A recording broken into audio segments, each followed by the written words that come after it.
Baik, terima kasih. Bismillahirrahmanirrahim. Assalamualaikum warahmatullahi wabarakatuh. Waalaikumsalam. Kembali lagi di channel Rumah Institute bersama saya Irwan Hidayat. Alhamdulillah, pada kesempatan pagi hari ini kita kembali lagi untuk sharing-sharing santai yang insya Allah pada pagi hari ini saya kedatangan tamu yang istimewa bagi saya. Ini podcast yang ke-11, tentunya ini merupakan salah satu perempuan yang ketiga yang sudah saya undang. Tentunya kenapa saya mengundang beliau, ketika mencoba feedback ke belakang, ini banyak hal-hal yang terjadi dalam tanda kutip senonoh ya. Nah, tentunya sebelum kita masuk pada substansi yang saya persiapkan pertanyaannya untuk saudari saya ini di samping kanan saya, mungkin sapa terlebih dahulu. Assalamualaikum, Dek Uung. Waalaikumsalam, Kak Irwan. Waalaikumsalam. Jangan dibuat tegang, Kak. Santai-santai. Ya. Bagaimana kabar? Alhamdulillah baik, luar biasa. Kalau saya amati saudari UU ini, dia mulai tren di dunia mengawal komunitas perempuan. Kalau nggak salah begitu yang saya tanggapi. Jadi ketika mencoba kita kembali ke permasalahan di awal, bahwasannya sekarang lagi marak terjadinya pelecehan seksual, lagi untuk diminta harus segera disahkan RUU PKS ya. Yes. Nah, ini tentu sangat menarik sebenarnya kalau diangkat, dan tentu saya mengundang beliau dalam artian mereka yang sudah benar-benar fokus di bidangnya. Nah, mungkin sebelum kita masuk pada materinya, saya pengen tahu sejauh mana pengalaman-pengalaman yang sudah saudari Uung lakukan. Tentunya ini beliau dari salah satu Pulau Mataram. Saya sebut Pulau Mataram. Apa Pulau Mataram? Madura Tanah Garam. Nah, kira-kira begitu. Madura Tanah Garam. Nah, pengalaman mengawali tentang perempuan, apa yang sudah dilakukan oleh saudari Uung? Ya. Selama awal mulanya itu, saya mulai mengenal dunia pergerakan keperempuanan itu ketika saya masuk dunia perkuliahan. Jadi setelah menjadi mahasiswa baru benar-benar aktif dalam dunia itu. Tapi untuk mahasiswa awal ya, mahasiswa maba ya, mahasiswa baru itu, saya hanya untuk baca-baca saja, kemudian diskusi bersama teman-teman. Baru ketika di akhir masa jabatan kemahasiswaan itu, dimana kalau nggak salah semester 5, 6, 7, 8, tepatnya di semester 5, 6 itu saya pernah mencalonkan diri sebagai salah satu ketua HIMA di organisasi intrakampus. Dan pada saat itu saya merasakan apa yang sebelumnya saya baca. Jadi kan sebelumnya saya diskusi dan baca tentang gerakan perempuan di mana perempuan selalu dimarginalkan, baik dalam dunia kepemimpinan dan lain sebagainya. Saya hanya melihat itu sebagai bahan diskusi aja sebelumnya nih, Kak Irwan. Tapi ketika saya terjun langsung mencalonkan diri, ternyata itu tidak hanya sekedar isu. Saya pernah berada di posisi di mana perempuan memang dimarginalkan secara kepemimpinan hanya karena dia seorang perempuan. Jadi isu yang diberikan oleh teman-teman untuk menolak saya sebagai seorang pemimpin hanya karena saya perempuan. Emang lu mau dipimpin cewek? Itu saat itu saya mulai sadar, wah ternyata apa yang ada di buku, yang ada di YouTube yang saya tonton, kemudian yang didiskusikan oleh teman-teman semua, yang dinarasikan oleh para influencer dan penulis, itu tidak hanya sekedar cuap-cuap belaka. Itu semua lahir dari empiris perempuan-perempuan terdahulu sebelum saya. Mungkin saya aja yang mengalami pada tahun-tahun itu gitu. Makanya setelah itu saya bertekad untuk kalau ini memang terjadi kepada saya, bisa kemungkinan besarnya itu bisa terjadi pada semua perempuan pada akhirnya. Maka apa yang harus saya lakukan nih untuk mencegah agar ini tidak terulang lagi? Sekalipun saya tahu bahwa saya bergerak sendiri itu tidak akan menghasilkan perubahan yang besar, harus secara kolektif. Tapi karena kesadaran itu masih baru ya, sebagai pelaku baru, saya hanya punya niat, saya harus membuat perubahan. Perubahannya pada saat itu saya mulai mengambil ranah publik. Jadi ada organisasi apapun saya selalu ingin mencoba menantang diri apakah saya bisa berada di posisi seperti laki-laki pada umumnya atau saya tidak bisa. Nah, ketika saya tidak bisa, apa kira-kira kendalanya? Nah, itu sebenarnya Kak Irwan. Jadi awal mulanya ketika mahasiswa. Nah, setelah lulus dari kemahasiswaan itu, saya sudah sarjana, baru saya membentuk suatu komunitas namanya Panggung Perempuan. Panggung Perempuan ya. Panggung Perempuan. Jadi gitu. Gitu. Ada pertanyaan lagi Kak Irwan? Jadi itu yang sudah dilakukan oleh DUU. Ya. Saya membuat komunitas Panggung Perempuan. Nah, untuk komunitas Panggung Perempuan itu sendiri hanya bergerak di Mataram ini apa gimana? Kalau pertama kita kan bergeraknya pasti karena ada masalah ya. Jadi sesuatu itu bisa kompeten, bisa dia tetap produktif, dia tetap continue itu karena dia berangkat dari masalah. Ada banyak komunitas yang dia lahir sebagai eksistensi diri atau eksistensi komunitas sehingga kadang dia berhenti tengah jalan gitu. Itu juga tidak menampik akan terjadi di Panggung Perempuan gitu, tapi minimal basicnya Panggung Perempuan itu lahir karena kata why, mengapa? Karena kata masalah yang ada di lapangan.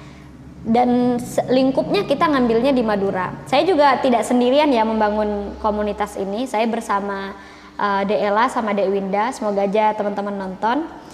Saya bersama mereka itu awalnya mendiskusikan kenapa ya kita sering merasa sulit untuk menemukan sosok dari Madura yang itu bisa menjadi inspiratif untuk perempuan Madura sendiri. Karena sekalipun ada nih perempuan Madura yang bagus, dia tidak hits lah di kalangan perempuan Madura gitu. Karena dia kan melancong biasanya, mereka tuh melancong entah itu ke Jakarta atau ke Yogyakarta atau ke kota-kota lain, itu yang saya maksud. Yang kedua, kita melihat bahwa ketika orang mengenal Madura nih Kak Irwan, Kak Irwan mungkin pernah mengalaminya gitu. Saya orang Madura, pasti mereka tuh bilangnya gini, oh carok ya. Kalau orang Madura tuh keras ya. Orang Madura itu laki-lakinya berwibawa ya. Harga dirinya tinggi ya. Jadi yang dilihat Madura itu adalah maskulinitas dan kelaki-lakiannya, seperti sakera, celurit, carok. Nah, padahal ada sisi-sisi feminitas di Madura. Nah, itu yang pengen kita angkat gitu loh. Ayo kita perlihatkan Madura ini juga memiliki dunia matrinial kalau dalam tanian lanceng itu ada unsur-unsur femininnya gitu. Yang ketiga, kalau kita telisik lebih dalam gitu ya Kak, ada hal yang menjadi persoalan bagi perempuan Madura. Salah satunya adalah mitos. Nah ini yang menjadi proyek kita di Panggung Perempuan, mitos perempuan Madura. Kak Irwan pernah dengar tentang mitos perempuan Madura nggak? Belum pernah. Meskipun saya pribadi orang Madura. Serius belum pernah dengar tentang mitos? Belum pernah. Contoh seperti mitos perempuan sangkal, yang kalau perempuan mendapat lamaran pertama itu pamalik buat ditolak, harus diterima. Pernah dengar itu nggak? Ya nggak ngalamin ya, karena Kak Irwan laki-laki. Mungkin ini bahasanya yang berbeda. Ya bahasanya yang berbeda. Kalau di Madura itu cek tolak deki bentak baju lake, menolak lamaran deaden itu deki sangkal, itu bahasa Maduranya. Mungkin Kak Irwan pernah mendengar itu.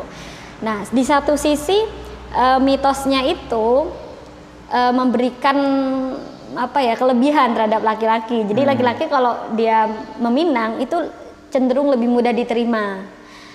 Sisi negatifnya buat si perempuan ketika dia masih ingin melanjutkan pendidikan atau dia tidak cocok dengan laki-lakinya, itu dipaksa harus menerima hanya karena itu lamaran pertama gitu.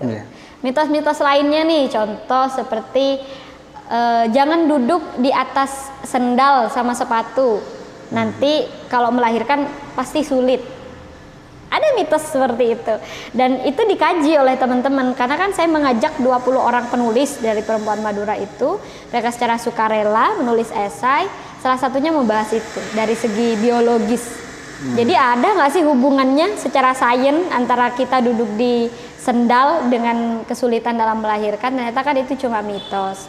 Terus perempuan tidak boleh duduk di pintu karena nanti orang yang mau ngelamar gak jadi.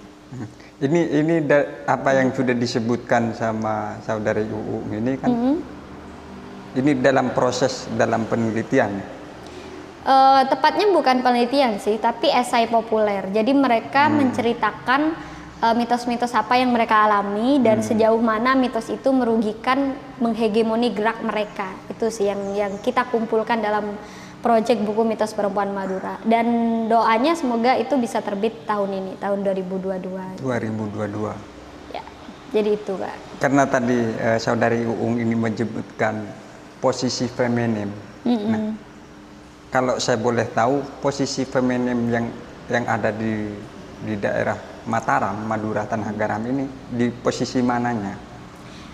Lebih kepada penyifatan. Jadi kan penyifatan manusia itu ada maskulin, ada feminin. Maskulin itu seperti dia keras, tegas, kuat, bertanggung jawab gitu. Kalau maskulin itu kan lemah lembut, kasih sayang, teliti, kemudian apalagi penuh kasih, seperti itu. Tapi kalau kita melihat Madura itu selalu rentan dengan kata keras, celurit, laki-laki, itu sih Kak. Dan kita sulit juga menemukan literatur yang itu membahas tentang perempuan Madura, itu sangat sulit. Apakah ini hanya ruang lingkupnya di Mataram, di Madura? Untuk sementara dan awal kita memang fokusnya ingin di wilayah Madura. Untuk gerakannya, tapi kalau pengkajian secara teori, materi atau sharing empiris dari pengalaman-pengalaman perempuan, itu kita terbukanya secara umum, se-Indonesia, pastinya begitu. Karena tidak mungkin kita bergerak hanya gerakan primordial saja gitu, Madura-Madura, Jakarta-Jakarta, Banten-Banten, nggak mungkin seperti itu. Kalau sekiranya saya boleh menyumbang ide juga gimana? Boleh. Boleh. Kemarin aja kita sempat ngundang salah satu narasumber laki-laki namanya Mas Royan Julian untuk membahas seperti apa patriarki di Madura gitu. Itu sempat kita bahas. Jadi kita terbuka untuk siapapun gitu, cuma yang menjadi arah gerakan kita itu adalah untuk memperkaya literasi di Madura itu dengan dunia keperempuanan, agar nantinya kita juga melahirkan sosok-sosok inspiratif perempuan Madura untuk perempuan Madura lainnya. Kayak gitu sih. Saya kira kalau saya pribadi ya, karena tadi menyinggung pandangan secara umum, saya ini terlahir di Madura memang.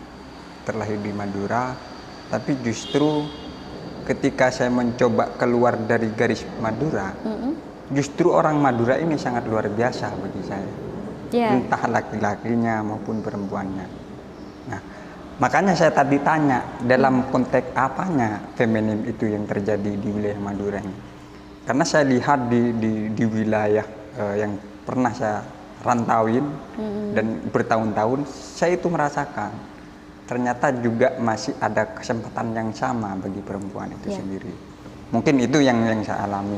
Tapi poinnya dari yang disampaikan Kak Irwan itu ada garis bawah ya. Kak Irwan baru melihat itu ketika Kak Irwan ada di luar. Nah, ketika Kak Irwan ada di Jember, ada di kota-kota besar, Kak Irwan melihat ternyata perempuan Madura dengan laki-laki Madura itu ketika punya kesempatan yang sama, mereka sangat luar biasa gitu kan.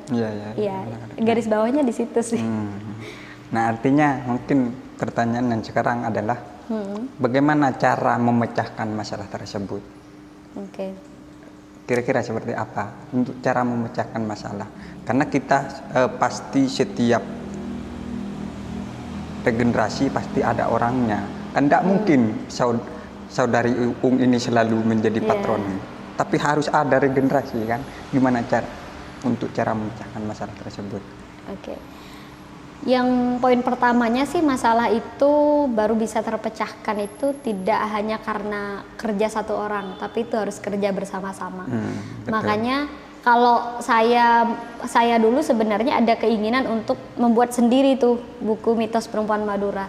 Tapi saya pikir ulang, jangan-jangan ada banyak mitos yang tidak saya alami, atau jangan-jangan pengalaman perempuan lainnya itu jauh lebih kaya daripada saya gitu. Makanya harus ada gerakan nih di mana perempuan Madura itu bisa saling bergandengan tangan di satu rumah panggung perempuan untuk mereka bergerak bersama-sama. Yang jelas tidak akan selamanya Uung di panggung perempuan ini, pasti akan ada regenerasi. Salah satu untuk merekrut mereka itu adalah ketika proyek buku, kita selalu meminta atau menawarkan mereka untuk bergabung bersama kami. Sehingga nanti kan ada panggung perempuan angkatan 1, angkatan 2 gitu loh. Tapi antara saya dengan mereka tuh tidak ada senioritas, junioritas, tidak ada yang berkuasa dan dikuasai, tidak ada. Panggung perempuan itu adalah komunitas bersama, itu digagas oleh perempuan Madura dan itu cukup. Kita tidak perlu untuk adanya senioritas dan lain sebagainya gitu. Saya mungkin bersama Deela dan Dek Winda sebagai pendirinya, tapi kami bukan pemiliknya. Itu adalah milik bersama gitu. Cara kita memecahkannya, ini yang sering menjadi problem nih Kak Irwan. Ketika saya membuat gerakan ini atau saya menulis buku Menggugat Feminisme, saya selalu dicap atau dilabeli sebagai perempuan feminis. Ketika saya dilabeli sebagai perempuan feminis nih Kak Irwan, ada sedikit masalah, ayo kamu gimana katanya perempuan feminis. Ada sedikit demo, ayo kamu gimana katanya perempuan feminis. Ada perempuan yang terkena kekerasan seksual, dia terlibat secara hukum gitu loh ya, harus ada pasal dan sebagainya. Itu pasti nodong saya lagi, ayo kamu perempuan feminis gitu. Tapi kan saudari Uung itu lakukan kan apa yang orang lain dilontarkan, salah satunya untuk demo selalu di depan, kan sudah dilakukan kan? Iya. Jadi begini, saya hanya ingin mengatakan bahwa perempuan feminis itu perempuan yang sadar bahwa dia ingin memperjuangkan hak-hak perempuan untuk bisa hidup memiliki akses yang sama dengan jenis kelamin lainnya gitu. Tidak serta-merta harus menguasai banyak hal. Ini yang sering ditakuti perempuan untuk mengkampanyekan bahwa dirinya adalah penggerak kesetaraan gender, karena mereka takut ketika mereka dilabeli sebagai feminis, sebagai penggerak kesetaraan gender, mereka harus bisa segala hal. Jadi harus mengerti hukum, harus mengerti pendidikan perempuan, harus mengerti kesenjangan sosial, harus bisa nulis, harus bisa bicara di depan kamera gitu. Sebenarnya tidak seperti itu. Sama dengan konsep kecerdasan kepada manusia. Guru aja kan dibedakan, ada guru matematika, guru fisika, dan murid pun anehnya digeneralkan kamu pintar kalau bisa menguasai semuanya.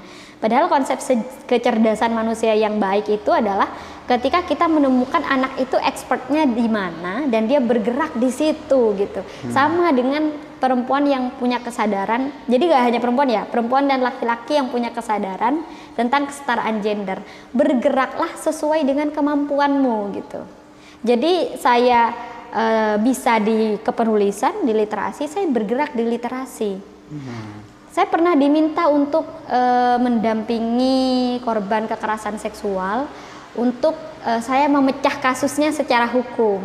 Saya katakan kalau saya mendampingi atau memberikan wadah untuk speak up, misalkan mempertemukan dia dengan orang yang mengerti hukum, saya bisa. Tapi kalau saya membedah kasusnya menggunakan kacamata hukum, misalkan karena kelakuannya seperti ini maka pasalnya demikian, ini tindak pidananya, cara kita komprominya seperti ini, saya tidak bisa persoalan itu. Tidak mampu seperti semampunya layaknya pengacara, tidak. Tapi kalau untuk menulis, saya butuh untuk tulisan tentang keperempuanan sedemikian, saya akan usahakan itu karena saya memang bergerak di situ. Tapi bukan berarti saya melepas terhadap permintaan itu. Saya pasti akan membantu sejauh mana yang saya mampu. Jadi itu kuncinya ya teman-teman. Untuk laki-laki dan perempuan yang dia sadar terhadap kesetaraan gender, jangan menganggap bahwa kita harus bisa segala hal, bergerak dalam segala sektor untuk mendukung gerakan ini. Cukup lakukan di bidang mana yang kamu bisa dan fokus di sana, benar-benar ngabdi di sana. Ya, itu dalam sudut pandang saya, Kak. Luar biasa. Mungkin ini yang terakhir pertanyaan dari saya. Dari apa yang kita bicarakan dari tadi, kira-kira dari antara cara memecahkan sebuah masalah, nah kira-kira bagaimana solusinya ini ke depan? Nah, lagi-lagi kan sekarang masih awal tahun lah, meskipun lambat 3 hari, tapi harapannya ini bagaimana solusinya untuk perempuan, khususnya di luar lingkup Indonesia lah sih. Resolusi 2022 ya? Resolusi, kira-kira begitu kan? Mungkin saya mengambil filosofinya dari gunung es ya. Kita tahu gunung es kan, kalau di permukaan dia kecil, tapi ketika di bawah kan bongkahannya sangat besar sekali. Nah, kasus kekerasan seksual seperti itu, Kak. Yang muncul ke permukaan itu kecil, padahal yang tidak muncul ke permukaan itu sangat besar sekali, sangat banyak sekali kasus kekerasan seksual yang itu tidak dilaporkan. Karena masyarakat kita masih menganggap bahwa korban kekerasan seksual itu adalah aib bagi masyarakat, aib bagi desa, aib bagi keluarga. Itu yang membuat mereka takut untuk speak up. Nah, dengan adanya gerakan, narasi, kampanye untuk perempuan berani bersuara, untuk melawan ketidakadilan itu akan membuat bongkahan es tadi itu akan semakin membesar ke atas, jadi bukan membesar ke bawah.